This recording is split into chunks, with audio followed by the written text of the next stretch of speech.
자, 지금 문재인 정부의 모호한 사드 입장이 미중 간에 오해만 더 키우고 있다라는 한성주 전 외무부 장관의 어떤 회고록 발간이 있었습니다. 이분은 학자에서 외교부 장관과 주미 대사를 지냈고 국제무대에서도 지금 발이 넓은 분이지요. 한성주 장관은 한 언론 인터뷰에서 정상회담은 현안을 놓고 협상을 하거나 말실험을 하는 자리가 아니다. 애정에 없던 발언이나 제안을 내놓을 경우도 대비해야 된다. 그러면서 이 조심을 해야 된다는 충고를 했습니다. 노무현 정부에서 이분은 주미 대사로 일을 했는데요. 반미 대통령 친미 대사라는 자신의 회고록 한쪽을 소개하면서 노무현 정부에서 청와대 보좌진은 이념면에서 좌파적 성향이 강했고 외교부 국방부는 성향이 달랐으므로 불협화음이 밖에서도 많이 들렸다. 노무현 대통령의 본심이야 어떻든 끝으로 나타나는 걸 보면 중국에 편향되었다라는 인상을 주기도 했다. 그래서 문재인 정부는 이 사드를 계속 배치하는 것도 아니고 철회하는 것도 아닌 모호한 전략성을 가져가고 있는데 이걸 어떻게 보느냐라고 기자가 물으니까 좋은 방침이 되지 못한다면서 미국에는 한국이 북한의 미사일 방어에 적극적이지 못하다는 인상을 주고 중국에는 우리가 사드 배치를 포기할지 모른다라는 헛된 기대를 주게 된다. 제가 맨날 하던 소리 아닙니까? 그래서 우리가 사드 배치에 조금은 서둘렀던 감은 있기 때문에 국내법과 가정을 충실히 따르겠다라는 점을 들어서 미국을 설득해 볼 수 있지만은 배치 결정을 번복할 경우 한국을 방어하려는 미국의 의지는 물론 한미 동맹 자체를 약화시킬 것이다 라고 언급을 했습니다. 외교관이니까 조심스럽게 이렇게 표현하는 거겠죠. 문재인 정부가 사드 배치에 대해 모호한 입장을 취하는 것은 중국과의 문제를 해결하는 데도 도움이 되지 않는다. 중국 정부가 갑자기 180도 입장을 바꾸기는 어렵겠지만은 중국이 이 문제를 가지고 계속 한국을 압박하기도 어려울 거다. 그렇기 때문에 중국이 한국이 배치를 취소할 가능성이 있다라는 기대를 주지 않으면서 중국과 실무적으로 협조를 해야 된다. 또 이분은요, 한일 관계에 대해서도 2015년 위안부 합의는 만족할 수준은 아니지만은 일본이 정부 예산을 거출함으로써 일본 정부의 책임을 명백하게 인정했다라는 점에서 의의가 있다. 우리가 이 문제로 일본을 계속 압박하면 오히려 일본의 국수파, 그러니까 거부 입지만 강하게 만들어줄 우려가 있다라면서 문재인 대통령이 대선 때는 재협상을 이야기를 했지만은 당선 후에 국민 대다수가 정서적으로 수용하지 못한다고만 말하는 것은 그나마 다행이다. 이렇게 말을 했습니다. 오늘 한 언론의 칼럼니스트는 문재인 대통령과 청와대는 주한미군의 철수를 원하는가 이런 제목의 기사를 썼어요. 문재인 대통령과 청와대는 주한미군이 철수할 경우 우리가 치러야 할 대가와 비용을 어느 정도로 추산하고 있는가? 문재인 대통령과 청와대는 주한미군 철수를 원할 경우 그 비용을 국민에게 공개하고 설득할 의향이 있는가라는 질의를 했습니다. 그러면서요, 딕더빈 미국 민주당 상원 원내 총무가 이 문재인 대통령을 만나고 난 뒤 언론 인터뷰에서 한국이 사드 배치를 원하지 않으면 1조 300억짜리 예산을 다른 곳에 쓸 수 있다라고 했는데요. 청와대에서 내놓은 해당 면담 브리핑에는 그런 발언이 쏙 빠져 있다는 겁니다. 한마디로 청와대가 언론 브리핑에서 누락을 시켰다는 건데요. 그때 기자와 청와대의 문답을 내용을 보면 더빈 총무가 그렇게 말한 게 사실이냐 하니까 비슷한 취지의 발언이 있었다. 이제 인정을 합니다. 미국 납세자들 세금으로 미국은 한국 사드 배치를 위해서 1조 300억을 지불할 예정인데 한국 내에서는 사드 배치가 논란이 되고 있는 데 대해서 놀랐다라고 발언했다. 근데 민감한 발언인데 왜 5월 31일 당일은 공개를 안 했냐 하니까 그 발언이 그렇게 중요한가? 아, 미국 시민으로 국익 차원에서 평범한 질문을 하는구나. 그렇게 받아들였다는 겁니다. 자, 저는 문재인 대통령과 그 밑에 참모들에게 이제 좀 정직해질 것을 요구합니다. 사드나 주한미군에 대한 부분에서 정직하게 모든 것을 이야기를 할 필요가 있다는 겁니다. 한미관계 전문가인 스콧 스나이더 미국 외교협회 선임연구원, 굉장히 유명한 사람이죠.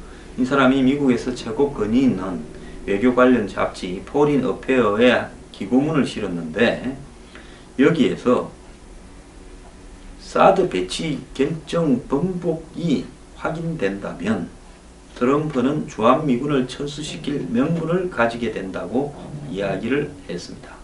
한국 정부가 미군 보호에 필요한 조치를 막는다라는 여론이 미국 내에서 형성되면 주한미군에 대한 미국 내 여론이 급속히 악화될 거고, 이는 잠재적으로 트럼프에게 주한미군 철수라는 구실을 제공할 수 있다는 겁니다. 트럼프는 그렇게 하고도 남을 사람이라는 거죠. 사드 배치 결정 번복은 중국의 압력에 한국이 굴복을 했다. 미중 사이에 중국 손을 들어줬다. 그래서 중국은 앞으로도 한국에 대해서 케이스마다 더 강한 압박을 할 것이다. 그런데 한국의 미사일 방어 능력이 북한의 미사일 기술 개발 속도를 따라잡지 못하고 있는 상황에서 사드 배치는 꼭 필요한데, 자, 한국의 지금 미사일, 북한의 핵과 미사일에 대한 대응이 너무 느리기 때문에 미국은 한국만 바라보고 있을 수는 없어서 주한미군 전체를 위험에 빠뜨릴 수는 없다라는 겁니다. 28,500명이 있는 평택 기지를 향해서 북한의 전술 핵무기 1개 정도만 떨어지게 되면 순식간에 미군과 그 가족 수만 명이 죽음에 이르게 됩니다.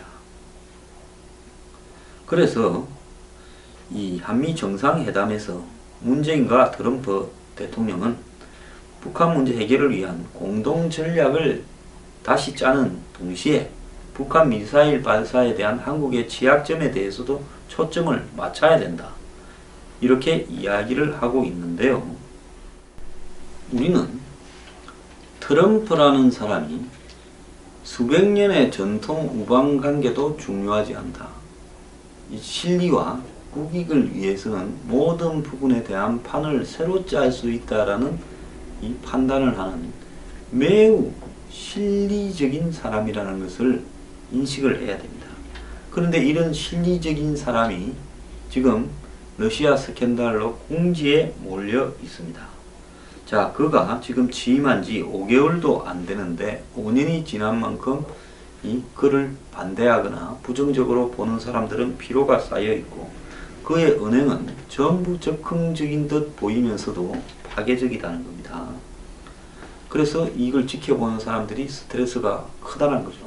파리 기후협약을 뒤집어버리고 오바마 케어를 뒤집어버리는, 또 미국 공항에 이슬람 주요 국가로부터 들어오는 사람들을 아예 그냥 입국을 금지시켜버리는 부분, 멕시코하고의 장벽을 쌓아버리는 부분, 그러면서 미국에 물건을 팔아먹으려고 하는 회사들은 미국의 공장을 만들어서 일자리를 창출하라고 하는 부분, 이전에는 이런 것이 없었습니다.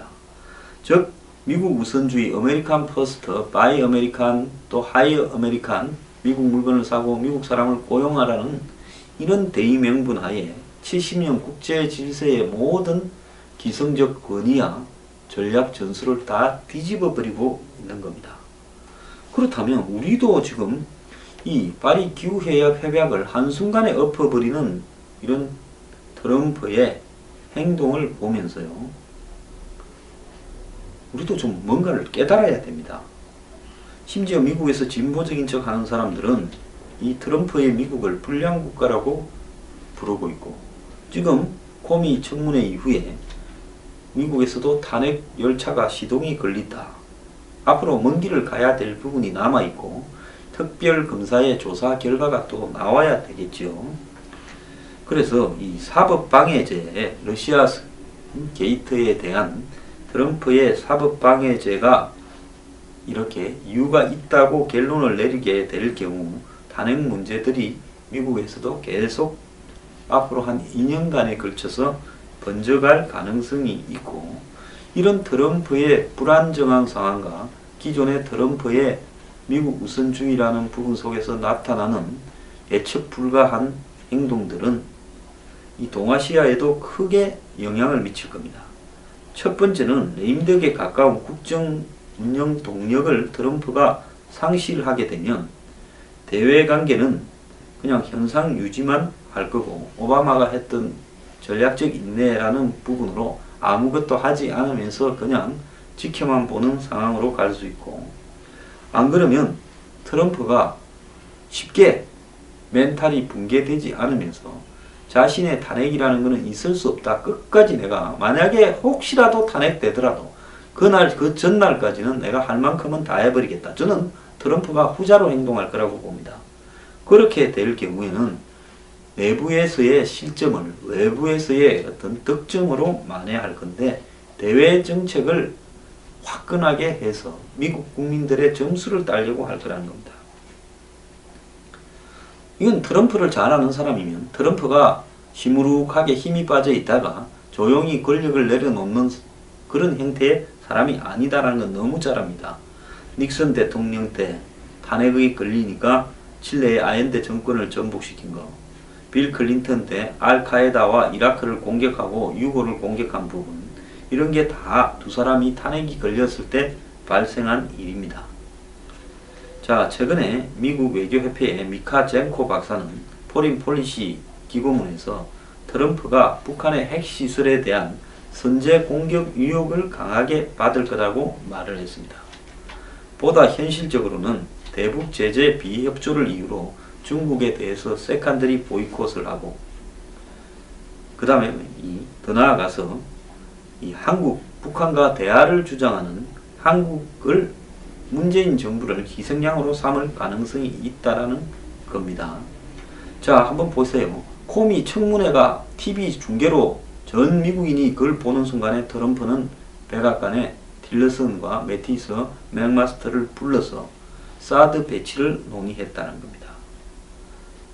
자, 이 문제가요, 이제 실무를 떠나 트럼프 대 문재인의 문제가 되어버렸고, 그리고 이 두 사람이 서로 간에 불신하고 있으면서 무엇 때문에 이렇게 서둘러서 정상회담이 이루어졌는가? 이것도 지금 의문이라는 거죠. 즉, 첫 만남에서부터 사드 문제를 놓고 완전히 어긋나 버릴 수가 있고, 개성공단이나 금강산, 북한에 대한 대화와 교류 협력 지원에 대해서 미국이 정면으로 문제를 삼을 가능성이 있습니다. 트럼프 탄핵은 최소 2년, 3년은 갑니다. 쉽게 탄핵되지 않을 겁니다.